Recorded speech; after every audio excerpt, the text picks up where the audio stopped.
وبرکاتہ۔ الحمد للہ رب العالمین والعاقبۃ للمتقین والصلاة والسلام علی اشرف الانبیاء والمرسلین، اما بعد فاعوذ باللہ السمیع العلیم من الشیطان الرجیم من حمزہ ونفخہ ونفثہ، بسم اللہ الرحمن الرحیم، والعصر ان الانسان لفی خسر الا الذین آمنوا وعملوا الصالحات وتواصوا بالحق وتواصوا بالصبر۔ محترم بزرگوں، بھائیوں، اللہ تبارک و تعالی نے سورۃ العصر 30ویں پارے کے آخر میں ایک چھوٹی سی سورت ہے جس کا نام ہے سورۃ العصر۔ امام شافعی رحمہ اللہ نے فرمایا کہ اگر انسانیت کی ہدایت اور رہنمائی کے لیے صرف یہ ایک سورت ہی نازل ہو جاتی تو ایک سورت ہی کافی۔ والعصر،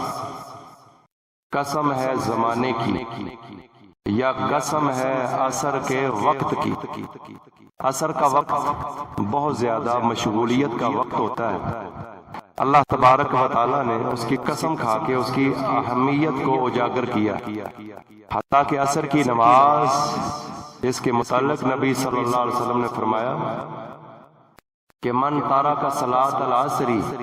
فقد حبط عملہ، صحیح بخاری کی حدیث ہے، جس بندے نے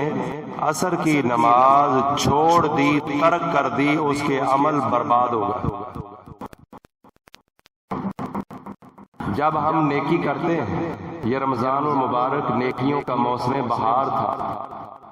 لیکن یہ ہماری ٹریننگ کروانے کے لیے آیا تھا کہ باقی 11 مہینے بھی اسی طرح تم نے اسلام پہ عمل کرنا ہے،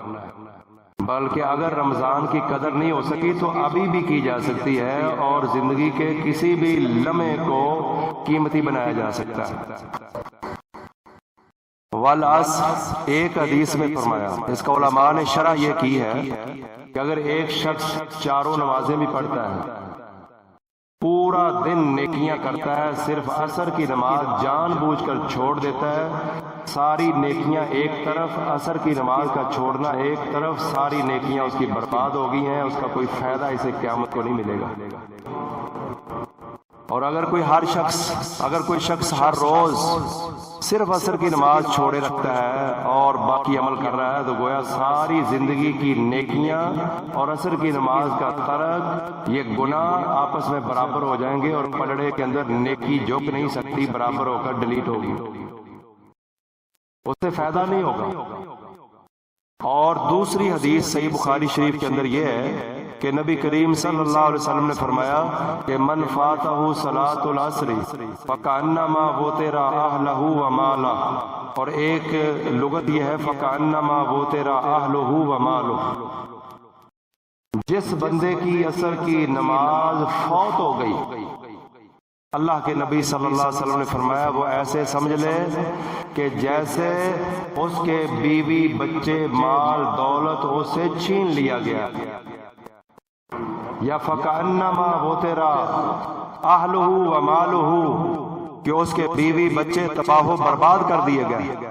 دو تفسیریں ہیں، دو طرح اس لفظ کو پڑھ سکتے ہیں۔ ایک کا نتیجہ یہ نکلے گا کہ کوئی شخص اپنے گھر کے اندر موجود ہے اور ایسے مثال سے سمجھیں ڈاکو آئیں، اس کے بیوی بچے مال دولت سب کچھ اغوا کر کے لے جائیں، اور یہ خالی ہاتھ رہ جائے، جتنا اس شخص کا نقصان ہوا ہے اتنا اس شخص کا نقصان ہو گیا ہے جس کی عصر کی نماز فوت ہو گئی ہے۔ اور دوسری تفسیر اور دوسرے الفاظ کے مطابق ایک شخص اپنے گھر میں آئے، مثال سمجھیں، گھر میں آئے، گھر کو آگ لگ کر سب خاکستر ہو چکا ہو، بیوی بچے سب کی لاشیں پڑی ہوئی ہوں، جتنا نقصان اس بندے کا ہوا ہے اتنا اس بندے کا نقصان ہو گیا ہے جس کی عصر کی نماز فوت ہو گئی ہے۔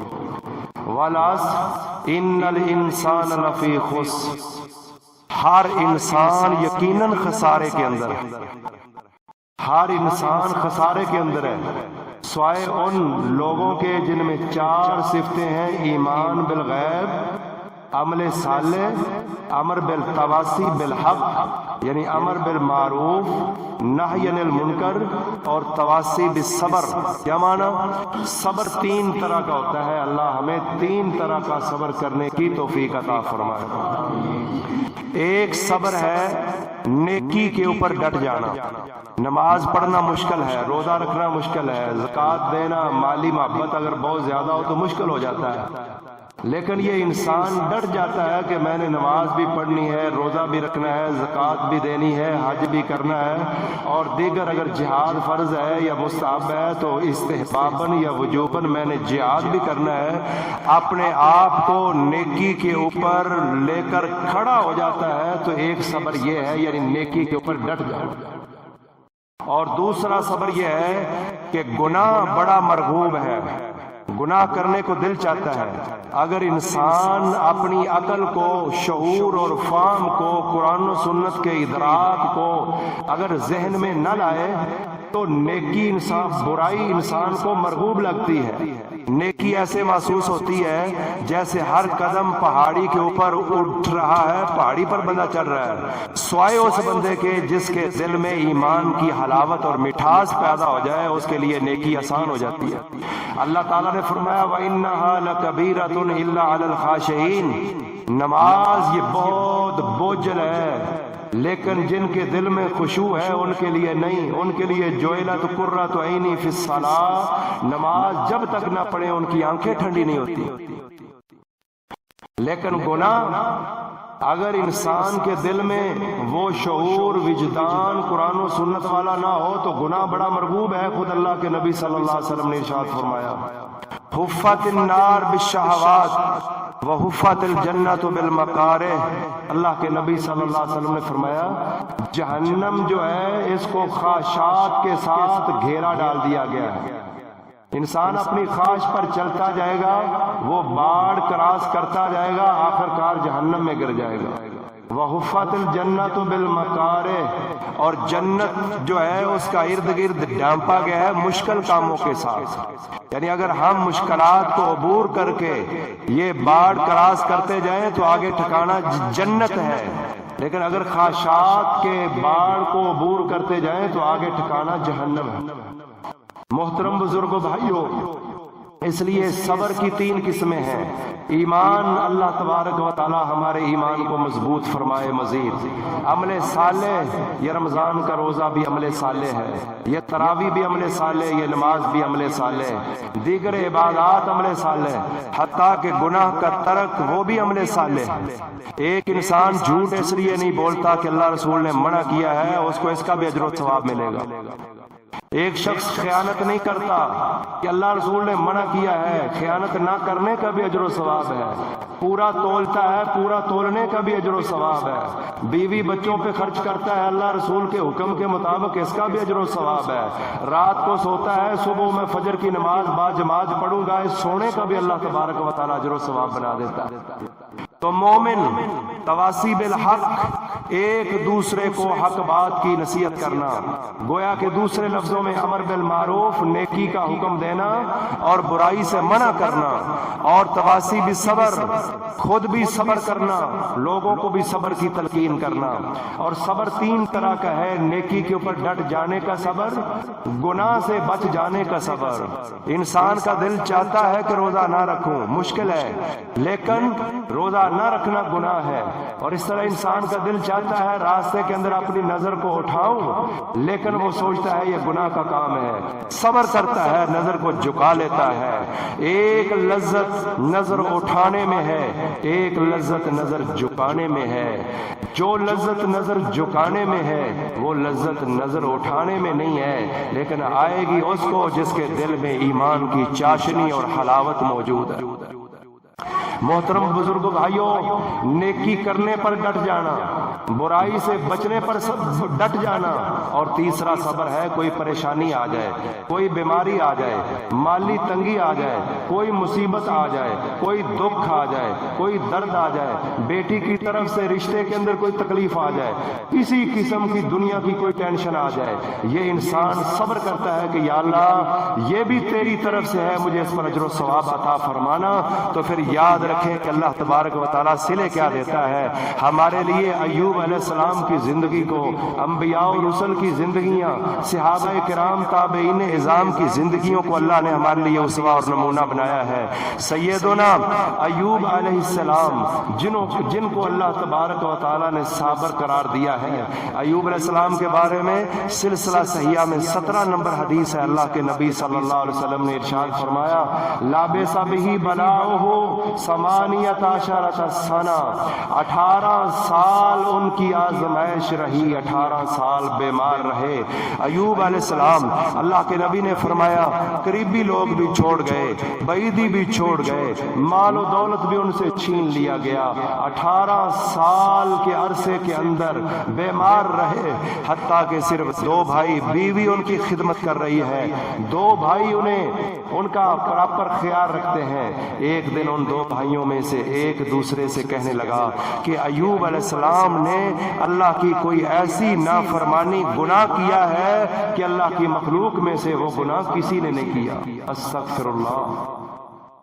اس ساتھی نے آ کر ایوب علیہ السلام کو بتایا کہ فلاں بھائی نے آپ کے بارے میں یہ کہا ہے۔ ایوب علیہ السلام نے جب یہ سنا کہ میرے بارے میں اب تو میرے ان قریبی ساتھیوں کے دل میں بھی یہ خدشات پیدا ہو گئے ہیں، کہنے لگے میرے بھائیوں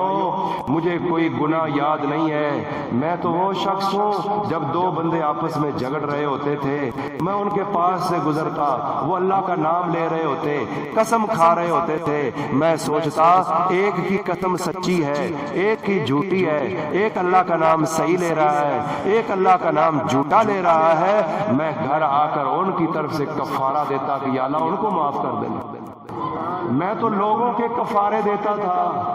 لیکن اس انداز میں پہلے بھی اللہ سے مانگتے تھے، لیکن بعض اوقات اللہ سے مانگو تو دل کی اتھاہ گہرائیوں سے مانگو اور قبولیت کے یقین کے ساتھ مانگو، اور اس طرح مانگو کہ ہم نے لے کر اٹھنا ہے تو پھر اللہ تبارک و تعالیٰ دیتا ہے۔ بھائیو بچے والد کے پیچھے لگ جاتے ہیں، میں نے فلاں چیز لینی، باپ کی اتنی حیثیت نہیں ہوتی، لیکن بچے اصرار کر کے اپنے باپ سے وہ چیز لے لیتے ہیں۔ تو اللہ تبارک و تعالیٰ تو ساری مخلوق سے زیادہ رحم کرنے والا ہے۔ ساری مخلوقات کی رحمت کٹھی کی جائے، اللہ نے جو مخلوق رحمت کی ہے، دنیا میں مخلوق رحمت جو پیدا کی ہے، دنیا میں مخلوق رحمت کا ایک حصہ اللہ تبارک و تعالیٰ نے نازل فرمایا ہے، جس رحمت کی وجہ سے جانور بھی اپنے بچے سے اپنا کھر اوپر اٹھا لیتا ہے کہ تکلیف نہ پہنچے۔ 99% مخلوق رحمت جو ہے قیامت کے دن اس کا اظہار ہوگا، اور اللہ کی جو صفت رحمت ہے اس کا تو کوئی کنارہ نہیں ہے، وہ اس کے علاوہ رحمت ہے۔ قیامت کو جو مخلوق ایک دوسرے کے اوپر رحم کرے گی، وہ 99 گنا رحمت مخلوق رحمت ہے، اور پوری دنیا میں 1 گنا رحمت ہے، اور جو اللہ کی رحمت ہے اس کا کوئی کنارہ نہیں ہے۔ محترم بزرگ بھائیوں، ایوب علیہ السلام نے پھر اللہ تبارک و تعالیٰ سے گڑ کر دعا کی، انی مسنی الضر وانت ارحم الراحمین، یا اللہ مجھے تکلیف نے چھوا ہے، بیماری لمبی ہو گئی، تو سارے رحم کرنے والوں سے بڑا رحم کرنے والا ہے۔ پھر آسمان سے آواز آئی، اللہ تبارک و تعالیٰ کسی ڈاکٹر کا محتاج نہیں ہے، کسی ہسپتال کا محتاج نہیں ہے، کسی دوائی کا محتاج نہیں ہے، کسی سائنس میڈیکل سائنس کا محتاج نہیں ہے، یہ سب کچھ تو اس کی پیدا کردہ مخلوقات ہے۔ اللہ تبارک و تعالیٰ نے فرمایا اور کوز برجلک ھذا مغتسل بارد و شراب، اللہ نے قرآن مجید اس کو بنا دیا جو ایوب علیہ السلام سے مقولہ فرمایا اپنی ایڑی زمین پر مارو۔ ایوب علیہ السلام اپنی ایڑی زمین پر مارتے ہیں، زمین ایک چشمہ ابلتی ہے، اللہ فرماتے ہیں یہ پینے کا پانی بھی ہے، نہانے کا پانی بھی ہے، پی بھی لو نہا بھی لو۔ حضرت ایوب علیہ السلام پیتے بھی ہیں، نہاتے بھی ہیں، اور پھر اللہ تبارک و و تعالیٰ نبی صلی اللہ علیہ وسلم بالکل درست ہو گئے، بیوی قضائے حاجت کے لیے چھوڑ کر واپس آئی ہے، تھوڑی سی مؤخر ہوئی، جب واپس جاتی ہے دیکھا ایک بڑا حسین جوان خوبصورت ایک مرد کھڑا ہے، کہا میرا خاوند ادھر تھا، جب صحت مند تھا ہو بہو آپ جیسا تھا۔ حضرت ایوب علیہ السلام نے فرمایا وہ میں ہوں۔ پھر اللہ تبارک و تعالیٰ نے نبی کریم صلی اللہ علیہ وسلم نے فرمایا ایوب علیہ السلام کے دو کھلیان تھے، ایک گندم کا کھلیان جہاں گندم جمع کرتے ہیں اور ایک جو کا کھلیان تھا۔ ایک بادل کو حکم دیا کہ جو گندم کا کھلیان ہے وہاں اے بادل تو نے سونے کی بارش کرنی ہے، اور جہاں جو کا کھلیان ہے وہاں تو نے چاندی کی بارش کرنی ہے۔ ایک بادل برسا، اس نے کھلیان کو سونے سے بھر دیا، دوسرا بادل برسا، اس نے دوسرے کھلیان جو کے کھلیان کو چاندی سے بھر دیا۔ اور صحیح بخاری میں تو یہ لفظ بھی ہے حضرت ایوب علیہ السلام کو اللہ تبارک و تعالیٰ نے آسمان سے سونے کی ٹڈیوں کی بارش کی۔ حضرت ایوب علیہ السلام وہ ٹڈیاں اٹھا اٹھا کر اپنے دامن کپڑے کے اندر سمیٹ رہے تھے۔ اللہ تبارک و تعالیٰ نے فرمایا الم اکن اغنیتک، اے ایوب بتا کیا میں نے تجھے غنی نہیں کیا؟ یعنی تیرے وہ دونوں اندران، وہ دونوں کھلیان سونے چاندی کے بھرے، اب تو سونے کی ٹڈیاں اٹھا کر اپنے کپڑے کے اندر ڈال رہا ہے۔ اللہ کے نبی اور پیغمبر وہ دنیا کے حریص نہیں ہوتے اور دنیا ان کا مطمع نظر نہیں ہوتا۔ حضرت ایوب علیہ السلام نے فرمایا اللہ لا غنا بی عن برکاتک، اے اللہ میں یہ سونے کی ٹڈیاں جمع نہیں کر رہا، میں تو آسمان سے اترتی ہوئی تیری برکت جمع کر رہا ہوں، تیری برکت کو جمع کر رہا ہوں۔ محترم بھائیو، یہ ایوب علیہ السلام کا یہ ہمارے لیے رول ماڈل۔ اگر کوئی بیمار ہے تو ایوب علیہ السلام کی آزمائش کو دیکھو، دیکھے کوئی تنگ دست ہے تو وہ بھی ادھر دیکھ لے، اور کوئی پریشان ہے تو وہ بھی ادھر دیکھ لے، اور پھر یہ بھی دیکھے کہ اللہ تبارک و تعالیٰ کس طرح دینے پر قادر ہے۔ کاش کہ ہمارے اندر وہ جذبات پیدا ہو جائیں، مانگنے کا وہ انداز آ جائے۔ اور یہ وقت اللہ تبارک و تعالیٰ نے ہمیں جو دیا ہے، ایمان اس وقت میں ہے، اسلام اس وقت میں ہے۔ اگر وقت نہیں تو ایمان نہیں، اسلام نہیں، نماز نہیں، روزہ نہیں، زکوٰۃ نہیں، حج نہیں، ورد نہیں، وظیفہ نہیں، رکوع نہیں، سجدہ نہیں، قیام نہیں، کوئی عبادت ہم نہیں کر سکتے جب ہم سے وقت چھن گیا۔ کئی ہمارے بھائی پچھلے رمضان المبارک میں موجود تھے،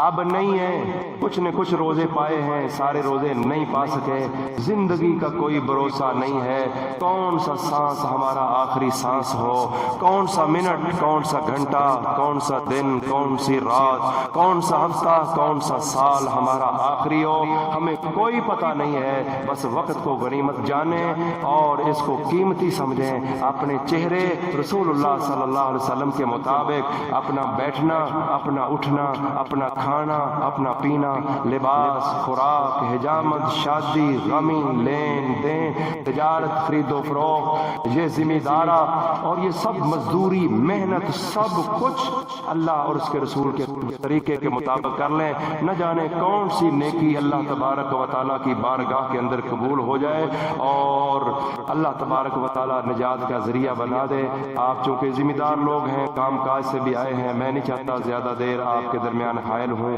اور روزے کی افطاری بھی ہے، پھر اگر اللہ تعالیٰ نے اگلا روزہ دیا پھر اس کے لیے قیام بھی ہے۔ وما توفیقی الا باللہ، سبحان ربک رب العزت عما یصفون وسلام علی المرسلین والحمد للہ رب العالمین۔ یہاں ایک بھائی نے دعا کی، پھر درخواست کی ہے، ان کی چھوٹی بچی ہے، بیمار ہے، شاید ہاسپٹل میں پچھلے دنوں میں تھی، تو سب بھائی اخلاص کے ساتھ دعا کریں۔ ہو سکتا ہے کسی کے دل کی اتھاہ گہرائی سے نکلے ہوئے کوئی الفاظ ہماری اس ننھی سی جان کے لیے صحت کا باعث بن جائیں۔ یا ربی لک الحمد کما ینبغی لجلال وجہک وعظیم سلطانک،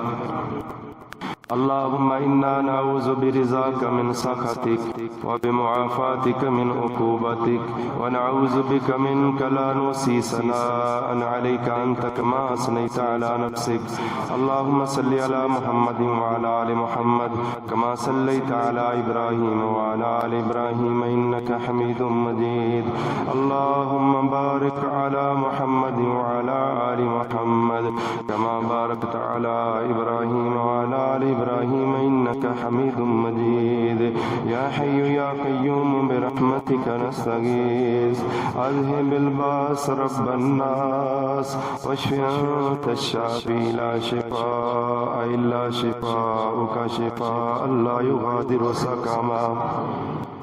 اللهم اشف مرضانا ومرضى المسلمين اللهم اشف مرضانا ومرضى المسلمين اللهم اشف مرضانا ومرضى المسلمين اللهم اشفها بشفائك وداوها بدوائك اللهم اشفها بشفائك وداوها بدوائك اللهم اشفها بشفائك وداوها بدوائك یا اللہ اس ننھی سی گڑیا کو صحت کامل عاجل عطا فرما یا اللہ صحت کامل عاجل عطا فرما یا اللہ صحت کامل عاجل عطا فرما یا اللہ صحت کامل عاجل عطا فرما یا اللہ اس کے گھر والوں کی پریشانیاں ختم فرما یا اللہ صحت کامل عاجل عطا فرما یا اللہ جتنے بھائیوں نے ہاتھ اٹھائے ہیں ہم میں سے کوئی اگر بیمار ہے یا عزیز بیمار ہے سب کو شفائے کامل عاجل عطا فرما یا اللہ سب کے فوت شدگان کو معاف فرما یا اللہ ہماری نیکیاں قبول فرما یا اللہ کمیاں کوتاہیاں معاف فرما سبحان ربک رب العزت عما یصفون وسلام علی المرسلین والحمد للہ